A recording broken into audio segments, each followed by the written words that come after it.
Good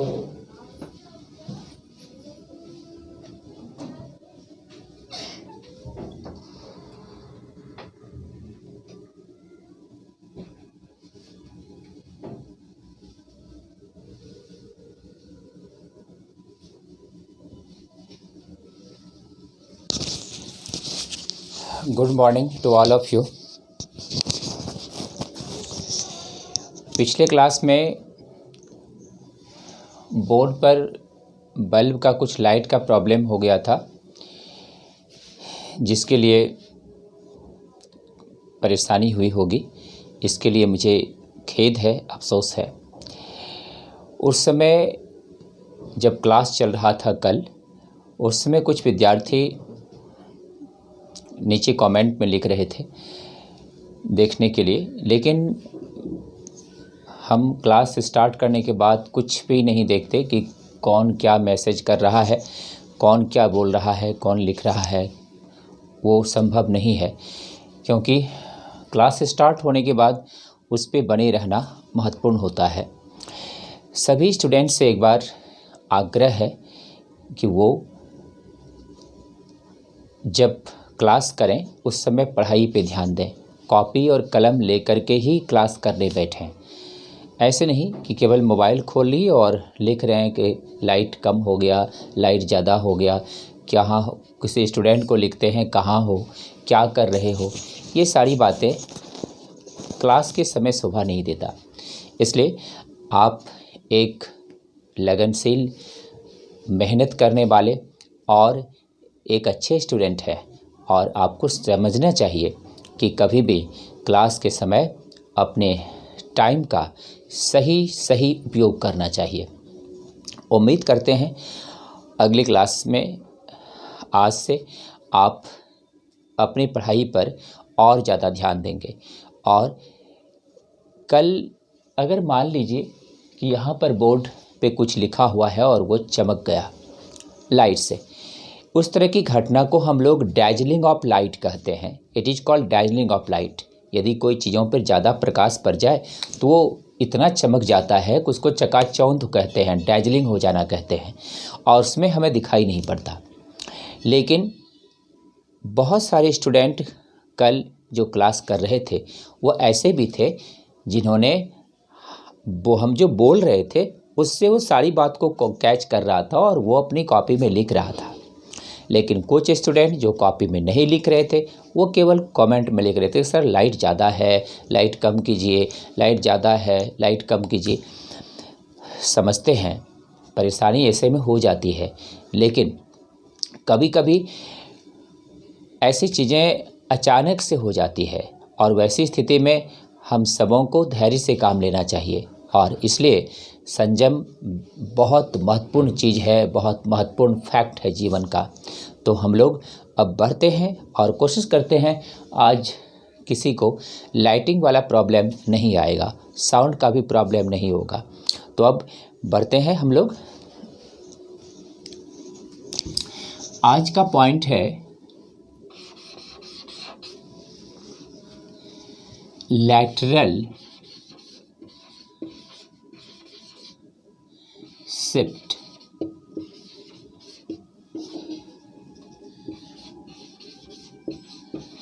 इसको lateral displacement भी कहते हैं। तो लैटरल शिफ्ट कहें या लैटरल डिस्प्लेसमेंट कहें, दोनों एक ही बात है, कन्फ्यूजन नहीं होना चाहिए। लैटरल शिफ्ट भी कुछ बुक में लिखा मिलेगा, लैटरल डिस्प्लेसमेंट भी लिखा मिलेगा, दोनों एक ही बात है। अब ध्यान हमें ये देना है कि ये दोनों जो एक्चुअली है लैटरल शिफ्ट या लैटरल डिस्प्लेसमेंट, इसका हिंदी क्या है। इसको हिंदी में हम लोग लिखते हैं पार्श्विक विस्थापन। हिंदी में इसे हम लोग पार्श्विक विस्थापन कहते हैं।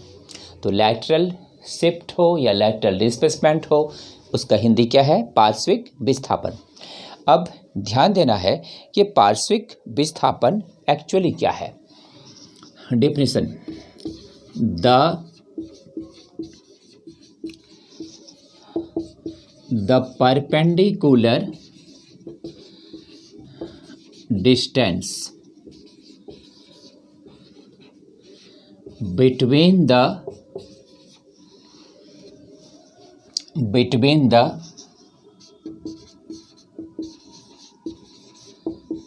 incident ray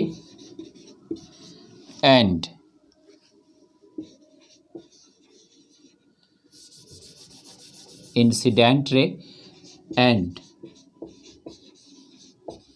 emergent ray is called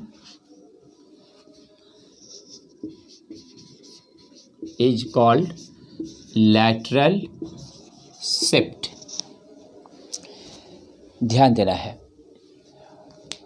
lateral shift का डिफिनीशन है the perpendicular distance between the incident ray and emergent ray is called lateral shift.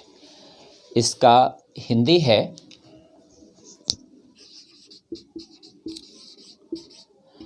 आपतित किरण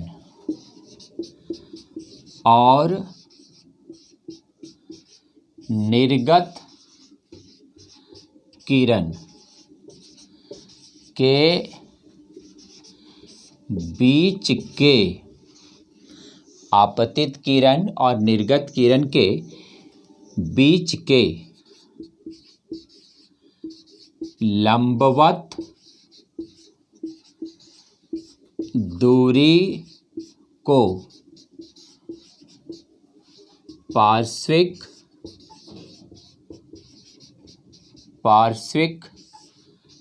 विस्थापन कहते हैं। देखिए भाई, ध्यान देना है पढ़ाई पे। The perpendicular distance between the incident ray and emergent ray is called lateral shift.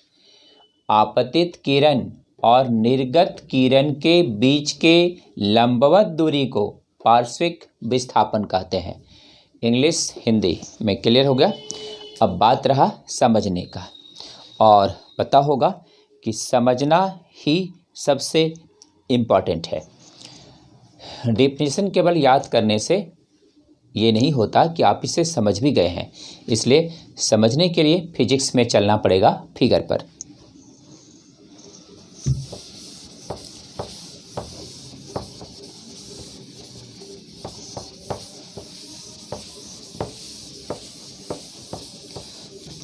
तो ये था इंग्लिश और हिंदी में डिफिनीशन फॉर लैटरल शिफ्ट और लैटरल डिस्प्लेसमेंट। अब इसका समझना है डायग्राम।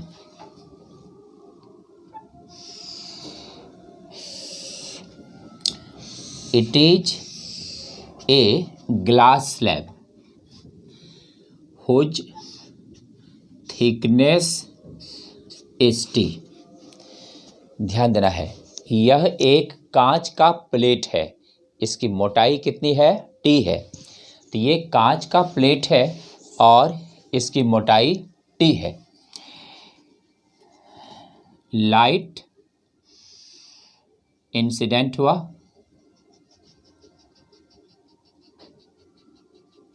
नॉर्मल रिफ्रैक्ट हुआ,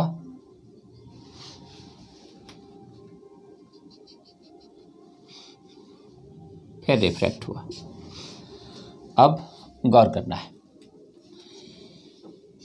normal 1, normal 2, angle of incidence I, angle of refraction R। अगर ये रिफ्रैक्शन नहीं होता तो ये लाइट सीधा जाता है ना, सीधा लाइट जाता। अब गौर करना है, नॉर्मल है ये N2। अब ये है इंसिडेंट रे गौर करना भाई, ये है इंसिडेंट रे और ये क्या है, इमरजेंट रे। तो यहाँ पे जो इमरजेंट रे है, यहाँ से यहाँ तक का जो ये डिस्प्लेसमेंट है, it is the lateral displacement. इसी को हम लोग लैटरल डिस्प्लेसमेंट कहते हैं और इसको डिनोट कर रहे हैं किससे, वाई से। A point, B point, C point, D point, ये परपेंडिकुलर डिस्टेंस है, कितना होगा 90। और ये जो इतना सा एंगल है, इस एंगल को मान लिए डेल। चूँकि ज्योमेट्री में सबने पढ़ा है, when two lines cross at a point then the corresponding angle, आमने सामने का कोण, जिसको सम्मुख कोण कहते हैं, आपस में बराबर होता है। और जब ये आमने सामने का कोण आपस में बराबर होता है तो ये पूरा एंगल कितना होगा, आई होगा, क्योंकि ये आई है तो ये भी क्या होगा, आई होगा। तो आई का मान कितना हो जाएगा, आर प्लस डेल। तो हम लोग यहाँ पर लिख सकते हैं since angle of incidence is equal to I, angle of refraction is equal to R, thickness of slab is equal to T, slab की मोटाई कितनी है, T, refractive index of slab is equal to mu, lateral shift is equal to Y. ध्यान देना भाई, हम लोग पढ़ रहे हैं lateral shift, most important point of this chapter. We are moving on the very important chapter, refraction of light. Refraction of light is take place through different type of surface. The surface may be plane surface or may be curved surface. प्रकाश के अपवर्तन topic पर हम लोग चल रहे हैं। प्रकाश के अपवर्तन का होना समतल सतह से और कर्व सतह से, दोनों से संभव है। अभी हम लोग प्लेन सरफेस से रिफ्रैक्शन पढ़ रहे हैं। तो यहाँ पर ये एक प्लेन सरफेस है, it is the glass slab. ये ग्लास स्लैब है और ये बिल्कुल प्लेन सरफेस है। और इस प्रकार के प्लेन सरफेस पे लाइट इंसिडेंट हुआ, रिफ्रैक्ट हुआ और फिर रिफ्रैक्ट हुआ, क्योंकि यहाँ पर मीडियम एयर है और ये क्या है, ग्लास है। तो हम लोग कंसीडर कर लेते हैं कि ये ग्लास है, it is the glass surface. ये जो है क्या है, ग्लास है। और यहाँ ऊपर क्या है, एयर है। इसको हम, यहाँ पे ज़्यादा स्पेस है, यहाँ पर भी लिख सकते हैं। अब ध्यान देना है, हम लोग कुछ चीज़ों को मान लेंगे। Angle of incidence I, angle of refraction R, thickness of slab, glass slab या जो भी स्लैब हो, T, refractive index of slab mu, lateral shift क्या ले लिए, वाई। तो डी से सी से डी यानी डी से सी तक का जो डिस्टेंस है, यही क्या है, लैटरल शिफ्ट है। अब गौर करना है हम लोगों को, इसका वैल्यू कितना होगा, इसका वैल्यू निकालना है। इसका वैल्यू निकालने के लिए हमको इधर का मिटाना पड़ेगा। इधर का नोट हो गया सबका, चलते हैं इसमें।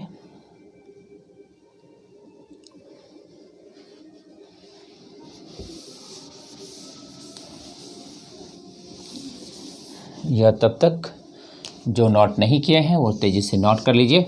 यहाँ तब तक हम लोग आते हैं इन ट्रायंगल। ट्रायंगल का नाम होगा ABC। इस ट्रायंगल के लिए ये एंगल कितना है, 90 है। ये R है, ये क्या हुआ, बेस, ये क्या हुआ, हाइपोटेनस। तो बेस एंड हाइपोटेनस में रिलेशन लेना होगा। क्यों? क्योंकि यहाँ पे हमारा लैटरल शिफ्ट है और ये साइड हमको चाहिए। तो यहाँ ये हमें पता है, तो इसमें रिलेशन लेना पड़ेगा। तो यहाँ पे in triangle ABC, ABC triangle में यहाँ R एंगल के लिए ये बेस ये हाइपोटेन्यूज क्या लगेगा कॉस, तो ये हो गया कॉस R इक्वल टू कितना होगा, ये हो जाएगा AB बाय AC, इसका मान हो जाएगा AB बाय AC। देखो भाई यहाँ पे cos R equal to AB कितना है, AB कितना है जी T है ना, AB क्या है T, तो ये हो गया T बाय AC, AC कितना है, AC तो हमें निकालना है, तो यहाँ पर हो गया बाय AC, AC का वैल्यू कितना होगा T by cos R, AC का वैल्यू कितना हो गया T by cos R। Equation क्या मान लिए फर्स्ट, इक्वेशन फर्स्ट आ गया AC equal to T by cos R, इधर का सबका नोट हो गया। अब ध्यान देना है आगे,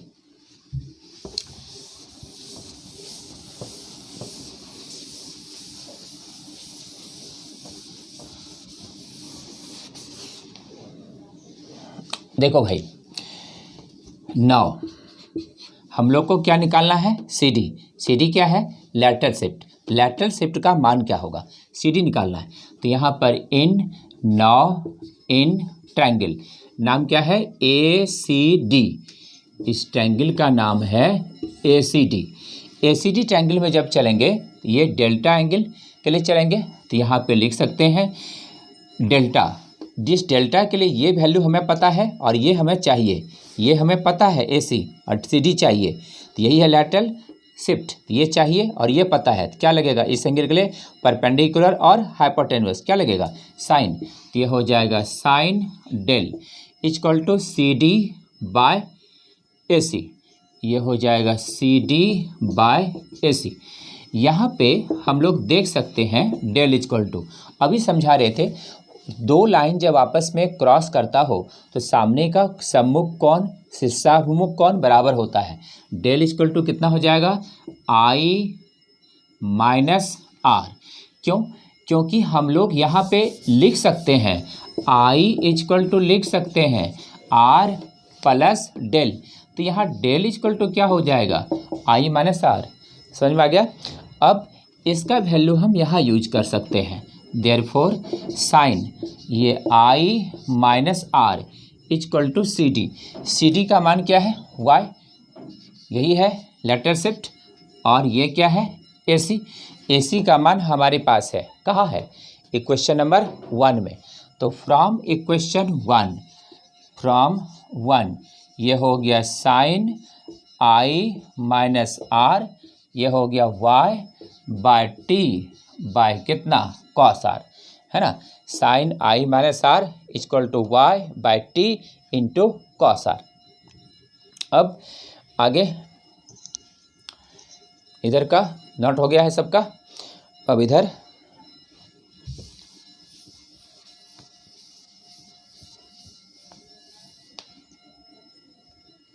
देखो भाई, अब यहाँ पे हम लोग इस तरह से लिख सकते हैं और y इक्वल टू इसको इधर लाएंगे, ये हो जाएगा t by cos R, t by cos R इस तरफ आ गया मल्टीप्लाई हो गया, और इधर कितना बचा साइन I माइनस R, तो y इक्वल टू हो गया t into sine I minus R और बाय क्या कॉस R।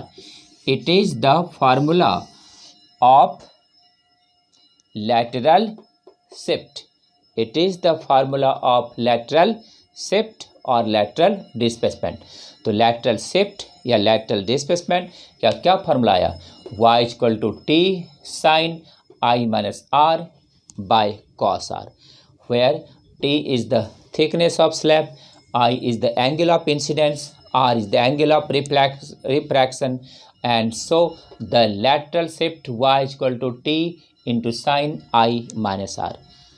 क्लियर।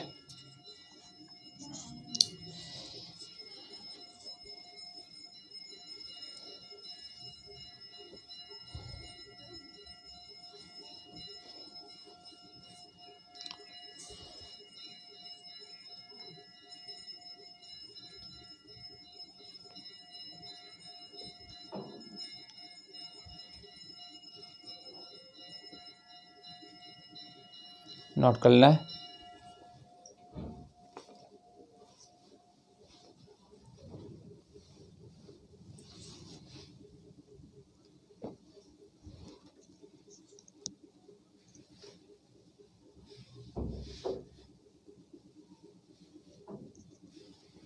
चलो भाई, नोट हो गया सबका।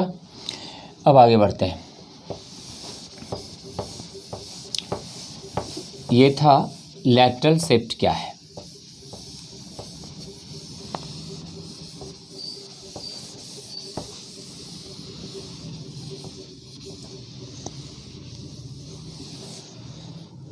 इसका नहीं हुआ है, इधर का जल्दी से नोट कर लेना है। अब इसमें बताएंगे इसका स्पेशल कंडीशन। तो लैटरल शिफ्ट क्या है?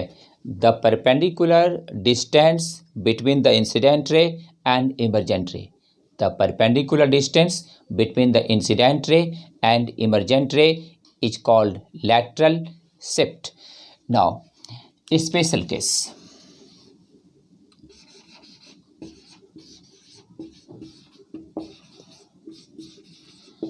Special case number 1।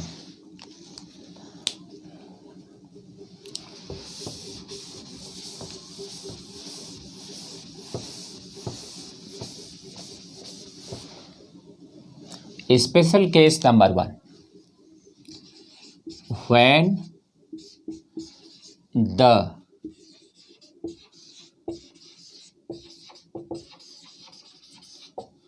when the ray of light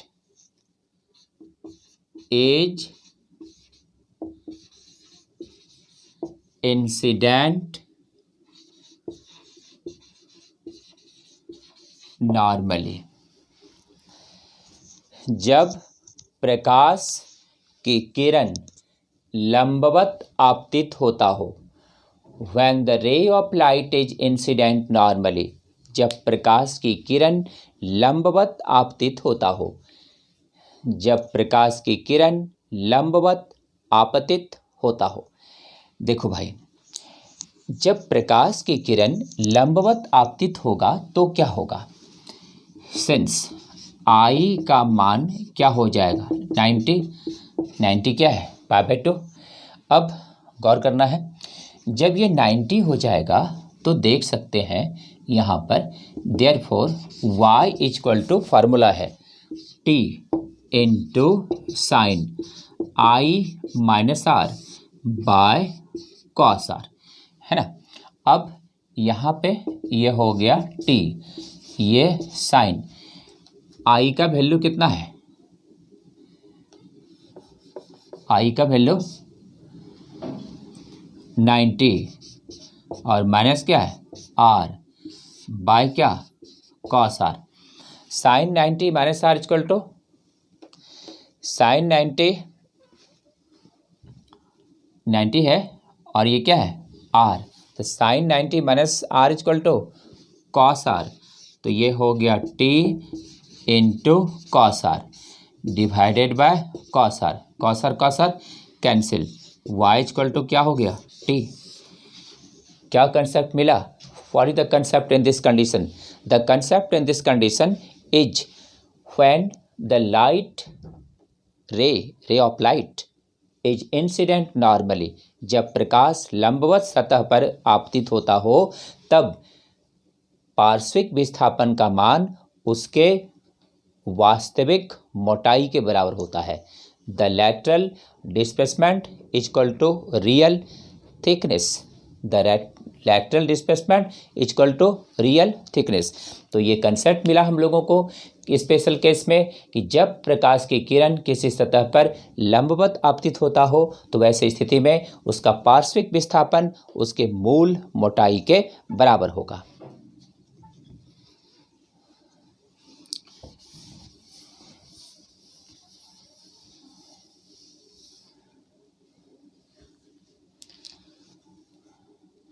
special case number 2,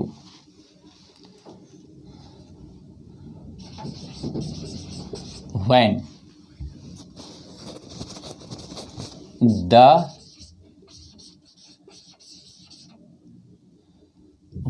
the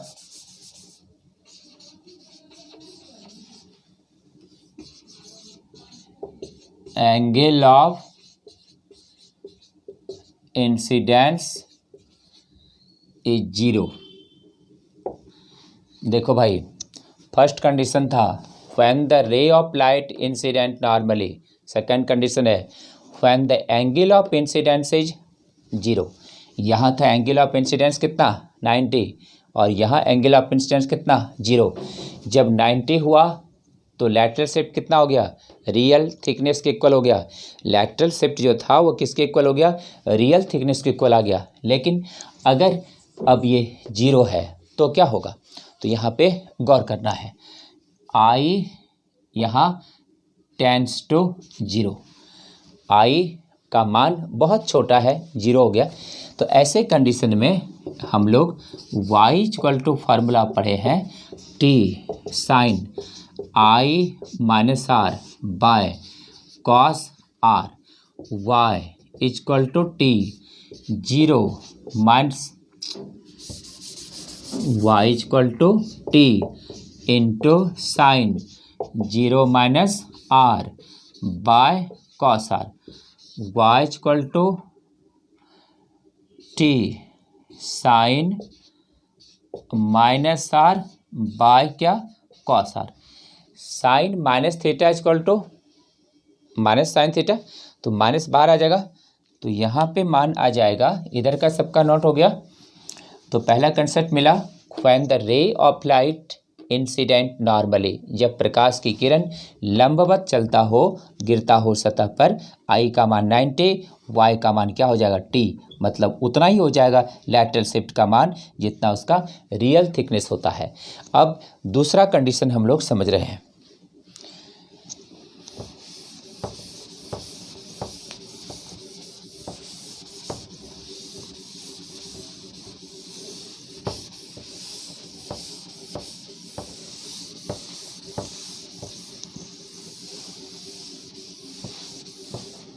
देखो भाई, पहला कंसेप्ट मिला था when the ray of light is incident normally, जब प्रकाश की किरण लंबवत सतह पर गिरता हो तब लैटरल शिफ्ट का मान रियल थिकनेस के इक्वल होता है। लेकिन जब प्रकाश की किरण आपतित होता हो, एंगल ऑफ इंसिडेंस कितना 0, तो देख रहे हैं हम लोग इतना आ रहा है। अब इसे सॉल्व करते हैं और y इक्वल टू ये माइनस टी, ये हो गया साइन आर बाय क्या cos R, Y equal to minus T into क्या आ गया टेन आर।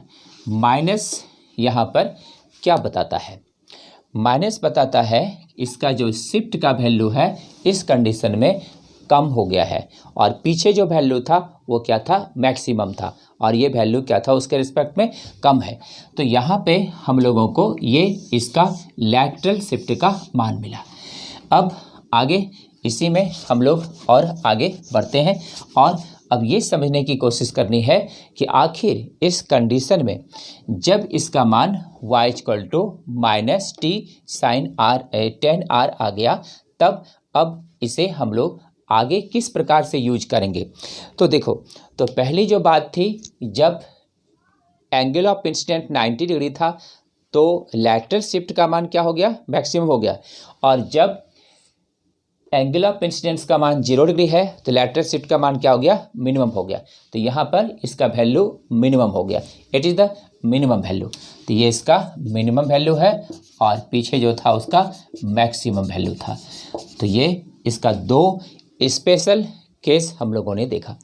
अब इसके रिमेंबर पॉइंट पे चलना है।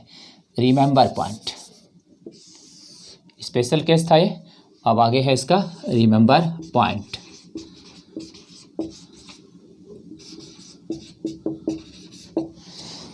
देखो भाई, हम लोग आज अभी लैटरल शिफ्ट के बारे में पढ़े। लैटरल शिफ्ट क्या है, the perpendicular distance between the incident ray and the emergent ray, it is called lateral shift. Formula क्या हुआ, y equal to T sine I minus R by cos are.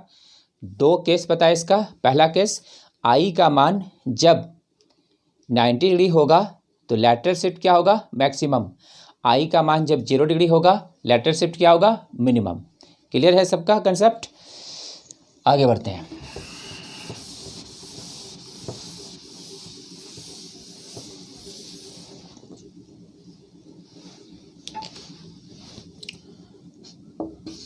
Remember,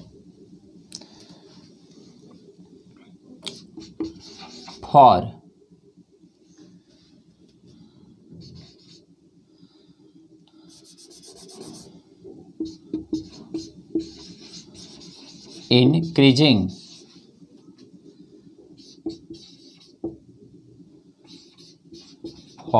increasing thickness of slab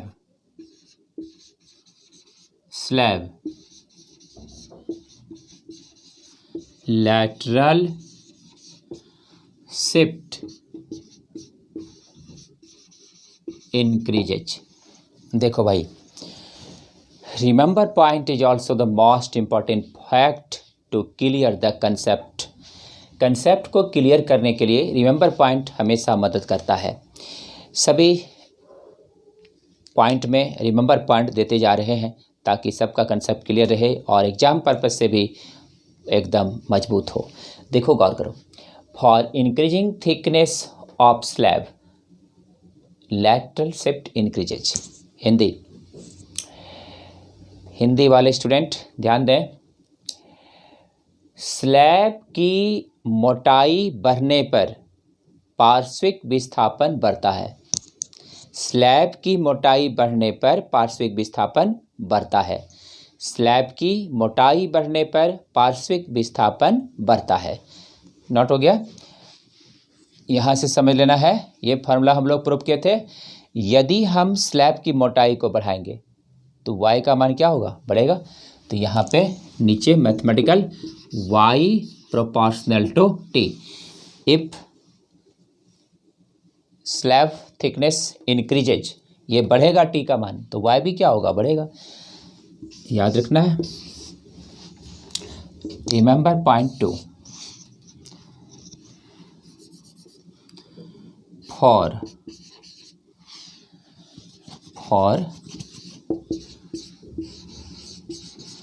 increasing value of angle of incidence, the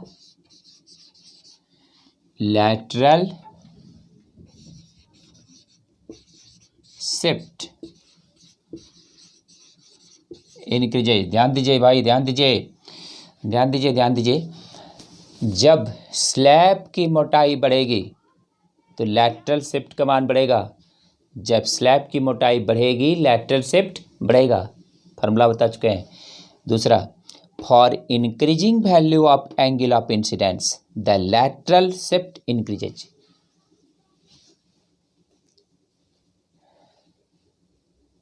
आपतन कोण के बढ़ने वाले मान के लिए पार्श्विक विस्थापन का मान भी बढ़ता है। आपतन कोण के बढ़ने पर पार्श्विक विस्थापन भी बढ़ता है। आपतन कोण के बढ़ने पर पार्श्विक विस्थापन भी बढ़ता है। फॉर्मूला है साइन आई प्रोपोर्शनल आ रहा है ऊपर में, तो आई का मान यदि बढ़ा तो इसका वैल्यू बढ़ेगा, और जितना एंगल साइन में बढ़ता जाएगा वैल्यू क्या होता है, बढ़ता है। क्योंकि साइन थीटा अगर 0 हो तो वैल्यू कम, 30 डिग्री 40 डिग्री साइन में डिग्री जितना बढ़ेगा तो मान क्या होगा, बढ़ेगा। तो यहाँ पर देख सकते हैं y is proportional to sine I minus are.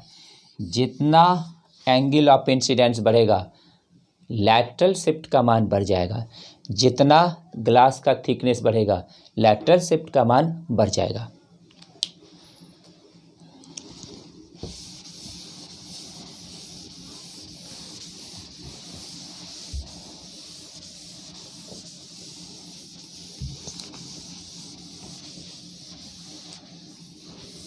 देखो भाई, उतारने का यहाँ पर ऑनलाइन क्लास में कम समय इसलिए दे रहे हैं क्योंकि मुझे पता है कि आप उसे रोक कर भी नोट कर ले सकते हैं।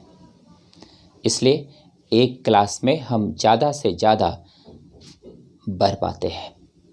यही बात अगर ऑफलाइन क्लास चल रहा होता तो इसे सबको नोट करने में समय लगता और उसे नोट करने के लिए समय देना पड़ता है उस समय, ताकि वो कॉपी में नोट करे और फिर सबका बोर्ड का नोट हो जाता है, तब फिर पॉइंट आगे चलता है।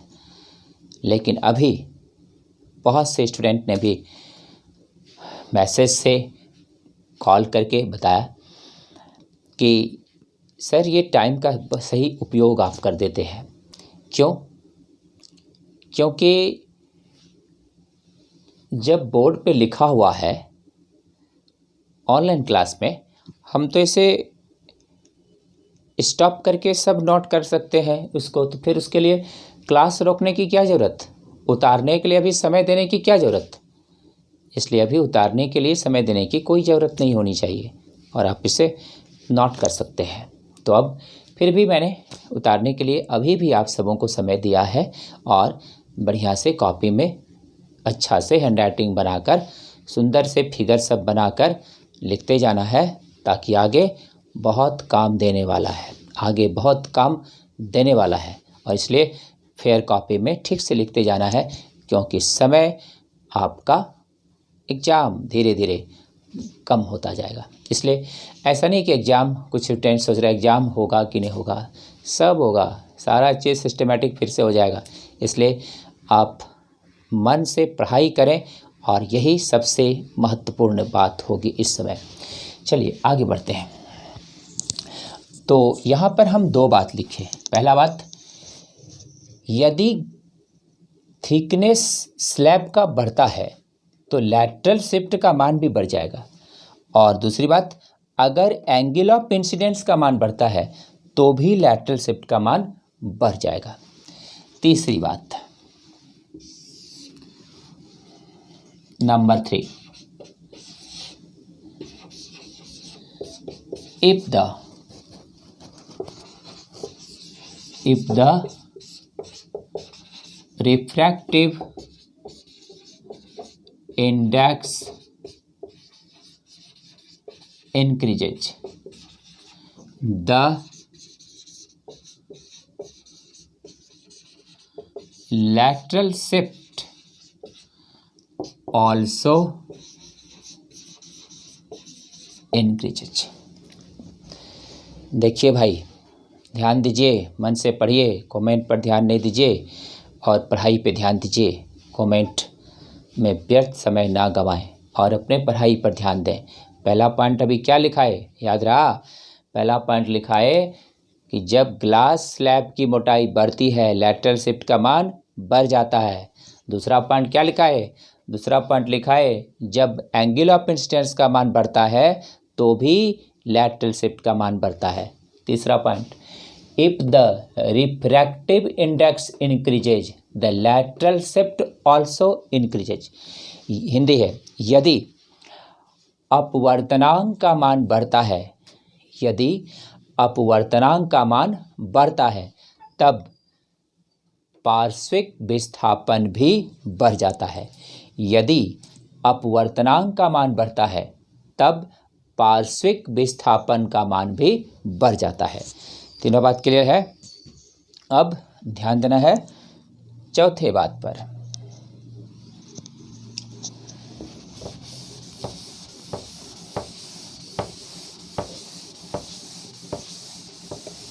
Point number 4 to remember,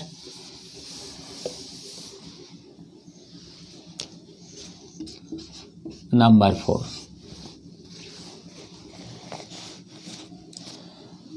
horizontal shift.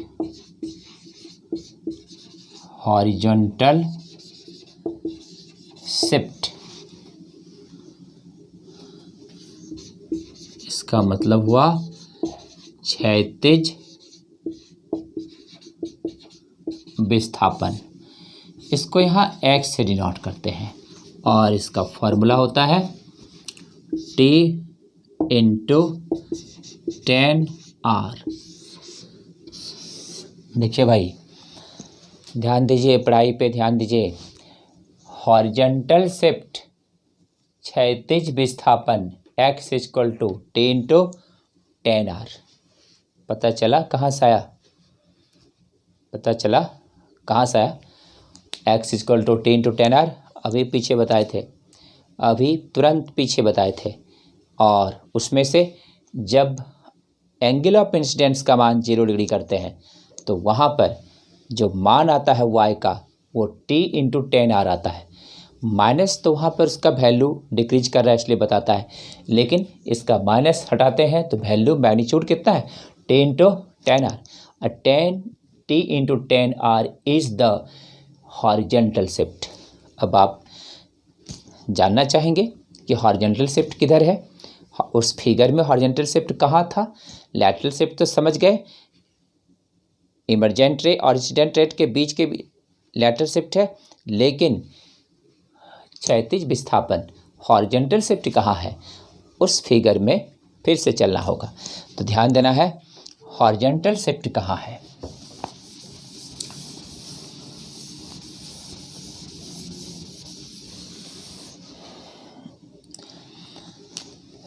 देखिए भाई, हॉरिजॉन्टल शिफ्ट कहाँ है समझने की कोशिश करिए।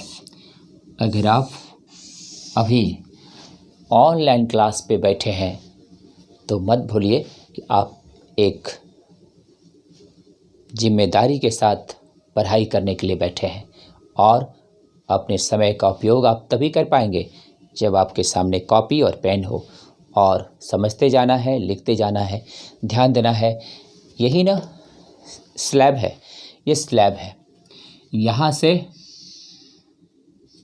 लाइट पड़ा, ये क्या है? नॉर्मल है। इधर आया, इधर नहीं आता तो क्या होता? इधर जाता। यहाँ से थोड़ा सा इसको स्केल से फिगर बनाना है बढ़िया से, और ये सब लाइन का फिगर स्केल से बनाना चाहिए। अब यहाँ से ये क्या है? ये क्या है? लैटरल शिफ्ट है। ये पॉइंट क्या माने थे? ए, ये पॉइंट बी, ये पॉइंट सी और ये पॉइंट डी। ये जो इतना सा मान हुआ ना, यही है हॉरिजॉन्टल शिफ्ट। और ये बी से सी जो है ना, यही हॉरिजॉन्टल शिफ्ट है। तो हॉरिजॉन्टल शिफ्ट इसी को हम लोग कहते हैं, it is the horizontal shift, क्योंकि ये क्षैतिज अवस्था में हुआ। ये लाइट का जितना ज़्यादा रिफ्रैक्शन होगा तो ये इधर बढ़ता जाएगा, तो हॉरिजॉन्टल शिफ्ट का मान घटता जाएगा। तो यानी आर का मान जितना कम होगा तो हॉरिजॉन्टल शिफ्ट का मान क्या होगा? घटेगा। और लैटरल शिफ्ट का मान क्या होगा? बढ़ेगा। इसलिए हॉरिजॉन्टल शिफ्ट फिगर में सब कोई समझ गए हॉरिजॉन्टल शिफ्ट क्या है? समझ गए सब? हॉरिजॉन्टल शिफ्ट बी से सी तक ही हॉरिजॉन्टल शिफ्ट है, और इसका फॉर्मूला कितना हो गया? x equal to T into 10R। तो ये है हॉरिजॉन्टल शिफ्ट, और ये था रिमेंबर पॉइंट। तो अभी हम लोग कंप्लीट किए टॉपिक। क्या कंप्लीट हुआ? लैटरल शिफ्ट, इसका थ्योरी, इसका डिफिनीशन, इसका एक्सप्रेशन, इसका रिमेंबर पॉइंट, इसका स्पेशल कंडीशन, ये सारा चीज़ हम लोग इसका कंप्लीट किए। इसमें कोई भी क्वेश्चन ऑब्जेक्टिव हो, 2 मार्क्स हो, 5 मार्क्स, न्यूमेरिकल हो, कोई भी क्वेश्चन हो, इस पर से इसका तो बन जाएगा। लैटरल शिफ्ट का कोई क्वेश्चन आएगा इससे बनेगा। अब आगे बढ़ते हैं। फिगर, इसके नीचे फिगर नोट कर देना है, इसके नीचे फिगर नोट कर देना है।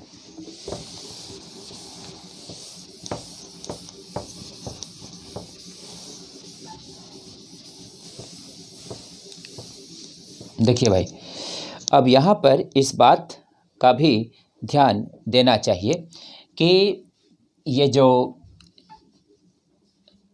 लैटरल शिफ्ट है और एंगल ऑफ रिलेशन का एक्चुअल रिलेशन ग्राफ के द्वारा क्या है। तो यहाँ पर हम लोग इसी पॉइंट में है, ग्राफ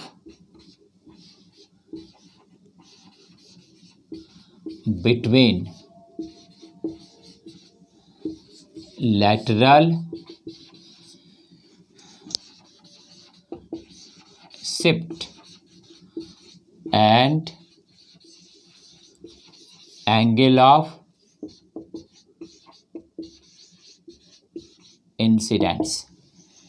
देखिए भाई जी, ये अलग पॉइंट नहीं है, ये उसी पॉइंट लैटरल शिफ्ट जो पढ़े हैं उसी पॉइंट का में हम लोग अभी चल रहे हैं।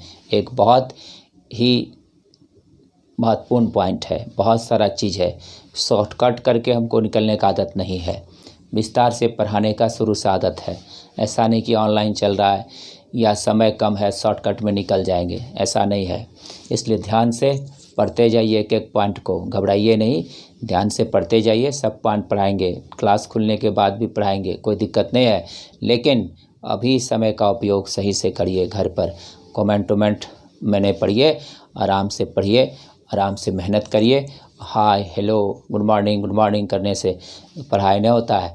आराम से मन से पढ़िए, कॉपी में लिखते जाइए, मन से पढ़ते जाइए। चलिए बढ़ते हैं आगे। देखिए क्या है, graph between lateral shift and angle of incidence. Hindi क्या हुआ, पार्श्विक विस्थापन और आपतन कोण के बीच का ग्राफ। पार्श्विक विस्थापन और आपतन कोण के बीच का ग्राफ। देखिए ये रहा वाई एक्सिस, ये रहा एक्स एक्सिस। इधर ले रहे हैं angle of incidence x axis, और ये वाई एक्सिस भी है। और लैटरल शिफ्ट को हम लोग डिनोट किससे करते हैं, वाई से। तो ये इधर वाई एक्सिस में क्या ले रहा है, लैटरल शिफ्ट। एक्स एक्सिस में क्या है, एंगल ऑफ इंसिडेंस, ये ऑरिजिन है।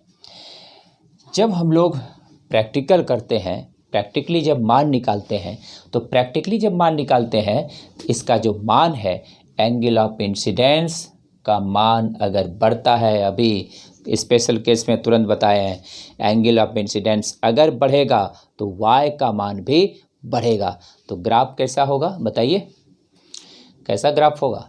क्लास 11 में कई तरह का ग्राफ पढ़े होंगे काइनेमेटिक्स में, है ना। तो यहाँ पर आई का मान बढ़ने से वाई का मान बढ़ रहा है, कैसा ग्राफ होगा, इंक्रीजिंग ग्राफ होगा। डिक्रीजिंग ग्राफ भी होता है, कांस्टेंट ग्राफ होता है, जीरो ग्राफ होता है, कई तरह का ग्राफ है। तो यहाँ पे कैसा ग्राफ होगा, इंक्रीजिंग होगा। क्यों होगा, क्योंकि आई का मान बढ़ने से वाई का मान भी बढ़ रहा है, इसलिए इंक्रीजिंग ग्राफ होगा। तो यहाँ पे इंक्रीजिंग ग्राफ हम लोग बनाएंगे, और ये रहा इंक्रीजिंग ग्राफ। इंक्रीजिंग ग्राफ हो गया। अब गौर करना है, इस कंडीशन में ये इंक्रीजिंग ग्राफ आएगा, लेकिन हम लोग इसके दूसरे पहलू को भी समझ सकते हैं। ये डिक्रीजिंग ग्राफ भी हो सकता है। क्यों, क्योंकि अगर आई का मान घटा तो वाई का मान घटेगा, आई का मान बढ़ा तो वाई का मान बढ़ेगा, आई का मान घटा तो वाई का मान घटेगा। तो यहाँ पर इसका ग्राफ इस तरह से भी हो सकता है। ये हो गया ए नंबर, ये हो गया बी नंबर। यहाँ पर इस तरह से हुआ, और ये रहा ग्राफ। यहाँ से आई एंगल ऑफ इंसिडेंस है, एंगल ऑफ इंसिडेंस, ये वाई है, और ये क्या है, लैटरल शिफ्ट है। It is the lateral shift. इसको डॉटेड लाइन से इस तरह मिलाएंगे, यहाँ पर डॉटेड लाइन से इस तरह मिलाएंगे। y प्रोपोर्शनल टू क्या है, i, y प्रोपोर्शनल टू क्या है, i। अगर एंगल ऑफ इंसिडेंस का मान घटेगा तो y का मान भी घटेगा, और यहाँ पर अगर एंगल ऑफ इंसिडेंस का मान बढ़ेगा तो y का मान भी बढ़ेगा। तो ये इंक्रीजिंग और वो डिक्रीजिंग ग्राफ है। तो यहाँ पे हम लोग इस तरह से समझ सकते हैं कि दो अलग अलग कंडीशन में इसके ग्राफ को हम लोग एंगल ऑफ इंसिडेंस और लैटरल शिफ्ट के ग्राफ को इंडिकेट कर सकते हैं। तो ये था graph between lateral shift and angle of incidence. तो ये था लैटरल शिफ्ट का पूरा डिटेल से सब कुछ इसके द्वारा, इसके सहायता से आप objective question, numerical question, theoretical question, सारे क्वेश्चन को सॉल्व कर सकते हैं। You can solve any type of question, such questions may be numericals, objective, subjective, any question. Number next point,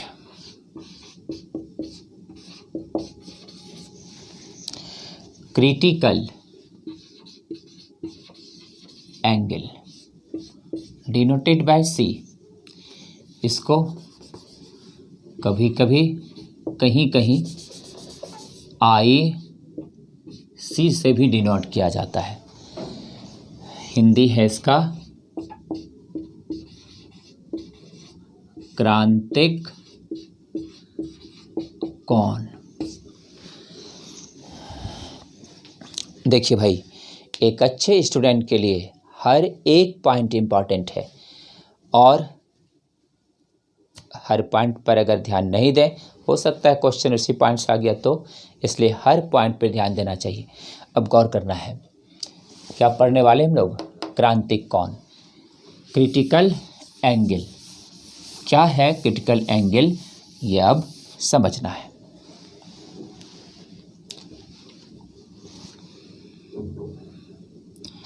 When the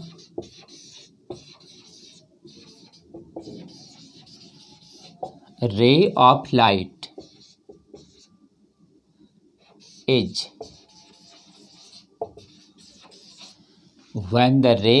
light is passing through denser to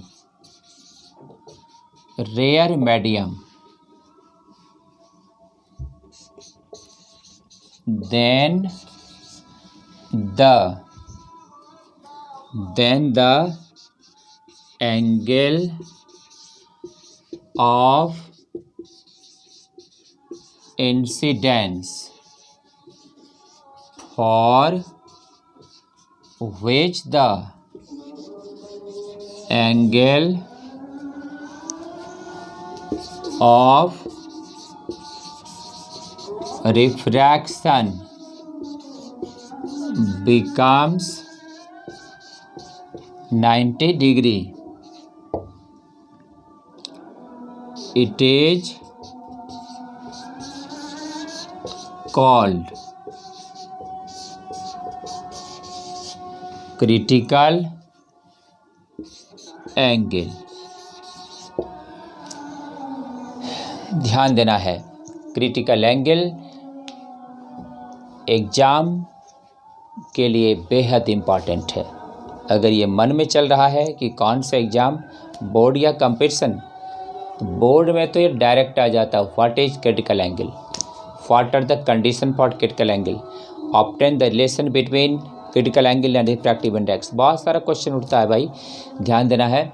और competition में भी इसका जो फार्मूला ड्राइव होता है उस पर न्यूमेरिकल आते रहता है, तो ध्यान देना है क्रिटिकल एंगल क्या है। इसका हिंदी बोल रहे हैं, हिंदी सुनना है ध्यान से और लिखना है। जब प्रकाश की किरण सघन माध्यम से विरल माध्यम में जाती है, जब प्रकाश की किरण सघन माध्यम से विरल माध्यम में जाती है, तब वह आपतन कोण जिसके लिए अपवर्तन कोण का मान, वह आपतन कोण जिसके लिए अपवर्तन कोण का मान 90 डिग्री हो जाए, अपवर्तन कोण का मान 90 डिग्री हो जाए, तब उसे क्रांतिक कोण कहते हैं। तब उसे क्रांतिक कौन कहते हैं। लिखा गया। अब समझना है।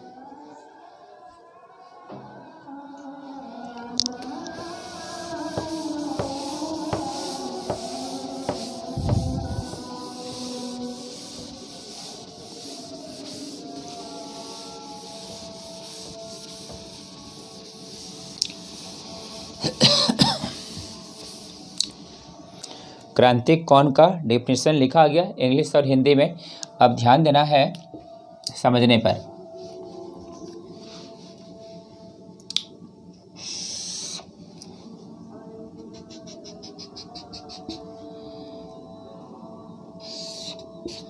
इधर डेंसर मीडियम है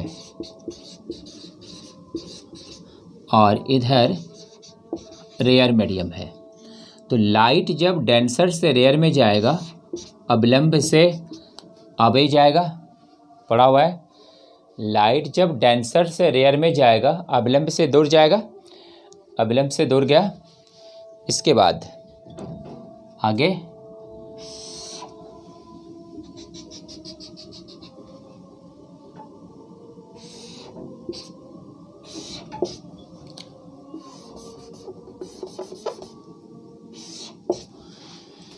इसको जितना ध्यान देना जी, जिसको जितना इधर लाएंगे ये रे ऑफ लाइट उतना नीचे आएगा।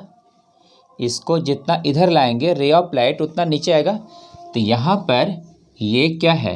Angle of incidence, angle of refraction, angle of incidence, angle of incidence, angle of refraction. ये नॉर्मल है। ये कौन सा मीडियम है? डेंसर। और ये क्या है? रेयर। इससे ये कंसेप्ट निकल रहा है कि लाइट का जो रे है, जितना एंगल ऑफ इंसिडेंस बढ़ाएंगे एंगल ऑफ रिफ्रैक्शन भी उतना बढ़ेगा। ये लाइट जितना इधर ले जाएंगे उतना ये नीचे की तरफ आएगा। एक समय ऐसा होगा कि यहाँ पर ये जो लाइट है, ये लाइट ये इस तरह से हो जाएगा।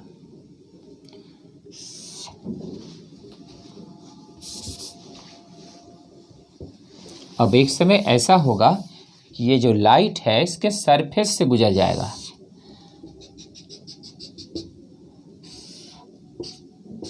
सरफेस से चला गया।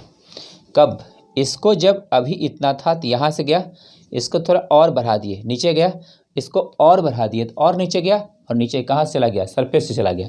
ये एंगल आई, जब ये आर का मान 90 डिग्री हो गया, आर का मान जब बढ़कर कितना हो गया? 90 डिग्री, तो यही एंगल ऑफ इंसिडेंस को क्रिटिकल एंगल कहते हैं।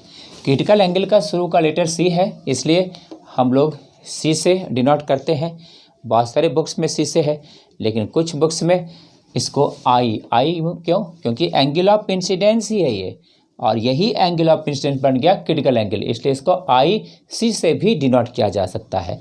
अब यहाँ ये मीडियम क्या है? डेंसर। ये क्या है? रेयर। ये म्यू1 डेंसर है, कुछ तो रिफ्रैक्टिव इंडेक्स होगा म्यू। ये रेयर है, और रेयर के लिए हम लोग ज़्यादातर क्या चुनते हैं? एयर लेते हैं, और इसलिए इसका रिफ्रैक्टिव इंडेक्स म्यू, इसका रिफ्रैक्टिव इंडेक्स 1। अब तब तक तेज़ी से नोट करना है और तब तक सुनना है ध्यान से, और कलम चलते जाना चाहिए। ध्यान देना है।